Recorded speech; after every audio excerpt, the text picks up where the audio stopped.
We often hear that kindness and putting others' needs before our own are virtues to strive for. However, we rarely consider the potential consequences of being excessively kind and caring. In a world where generosity can leave us depleted financially, emotionally, and mentally, could our altruism even put our lives at risk? Today, I'll share 8 harsh realities of being overly nice, along with 4 Stoic strategies to protect yourself from being taken advantage of. Let's begin with the first point. When we give excessively, we set unrealistic expectations for others. The Stoics warned against depending on others for our happiness and taught us to accept reality. However, by giving without expecting reciprocation, we may unintentionally raise the bar for everyone else. Those we help may come to expect us to solve all their problems, including our own. After all, if we neglect our own needs, why should others consider them? Inevitably, our hopes for reciprocity often go unfulfilled, leaving us with frustration, fatigue, and resentment. But in truth, it's not that others have let us down. They're simply doing what we have led them to do, us taking care of their responsibilities.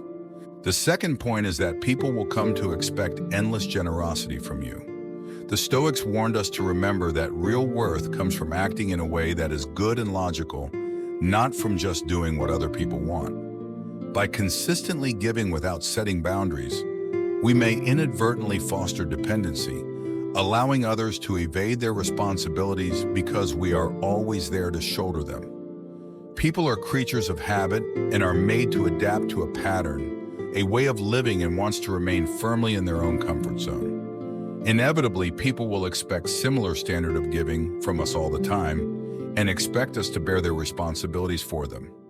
Thirdly, be mindful that your own goals will be disregarded.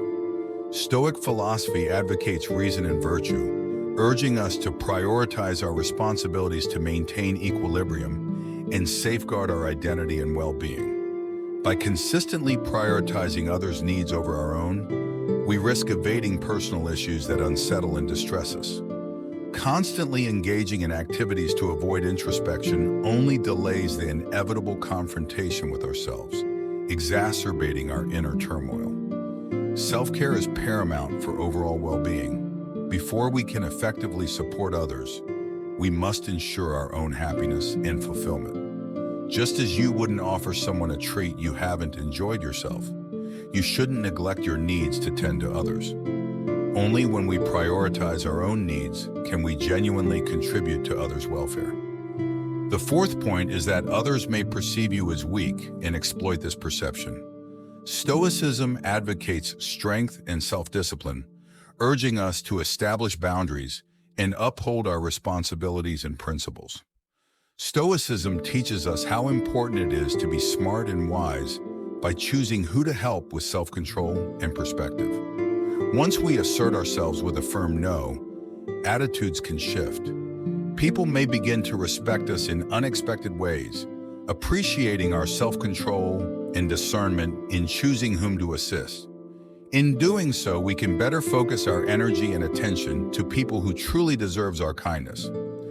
The fifth point is that those who once valued your friendship may now only seek you out when they need something. Reflect on this.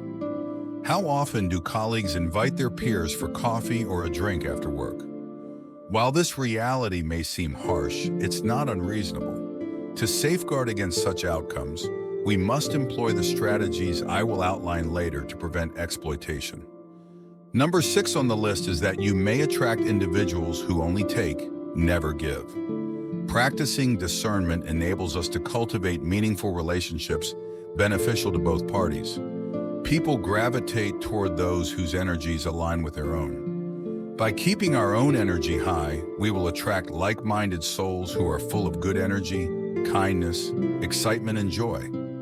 Unfortunately, the reverse holds true. Low energy tend to attract negativity, depressiveness, and dark thoughts.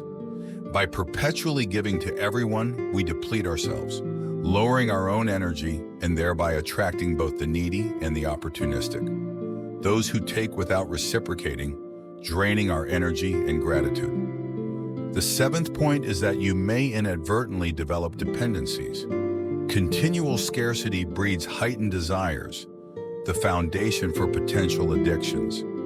Lack of reciprocity of kindness leads to this, and we have to stand firm in our Stoic principles to guard against this fallacy.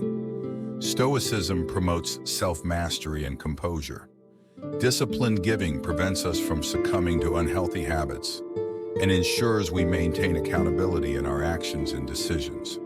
Ultimately, genuine concern for our well-being prompts them to guide us towards self-awareness and growth.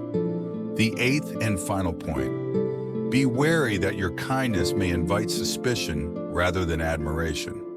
Stoic philosophy advocates doing good regardless of others' perceptions, cultivating integrity resilient to false accusations.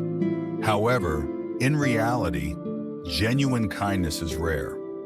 Consequently, genuine acts of kindness may arouse suspicion, triggering speculation about hidden motives and intentions. Now that we've explored these 8 harsh realities of being overly nice, let's move on to 4 strategies to protect yourself from exploitation. Strategy number 1: be attuned to your emotions. They reveal deeper truths. Following the Stoic principle of self-awareness, reflect on how helping others makes you feel. True kindness should evoke a sense of fulfillment, akin to walking on clouds. If instead you experience exhaustion, frustration, or resentment, heed these signals. Ignoring them only perpetuates the toll on your mental health. Strategy number 2: embrace the power of no. Stoic teachings remind us of the value of our time and energy, urging us to employ them judiciously. Mastery of self-control is exemplified in our ability to decline unfair requests or when we're overburdened. Though saying no may evoke discomfort, it signifies reclamation of autonomy, guarding against unnecessary risks and preserving our well-being. Strategy number 3: respect your personal time and space. Stoic discipline underscores the importance of self-respect and moderation. Allocate time for activities you cherish, whether exercise, creative pursuits, or quiet reflection. Cherish these moments, defending them as sacred against undue intrusions. Strategy number 4: identify and distance yourself from energy vampires. Drawing on Stoic wisdom, discern which relationships nurture your well-being and which deplete it.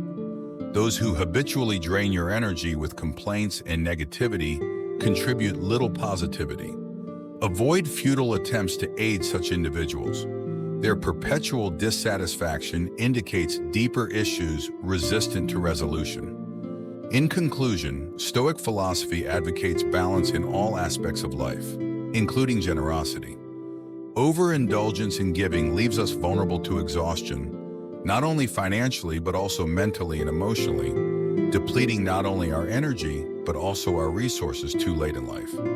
Remember, true kindness is not about sacrificing our own well-being for the sake of others. It is about finding a balance between giving and receiving.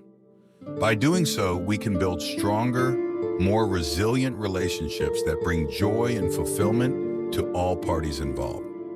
Thrive for moderation. Navigate the nuanced shades between prioritizing others' needs and safeguarding your own. Remember, when uncertain, rely on the liberating strength of no.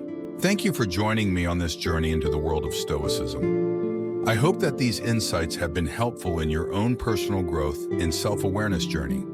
Your engagement is pivotal. If this discussion has resonated or enlightened you, please express your support with a thumbs up. Subscribe for a daily dose of Stoic insight and personal growth.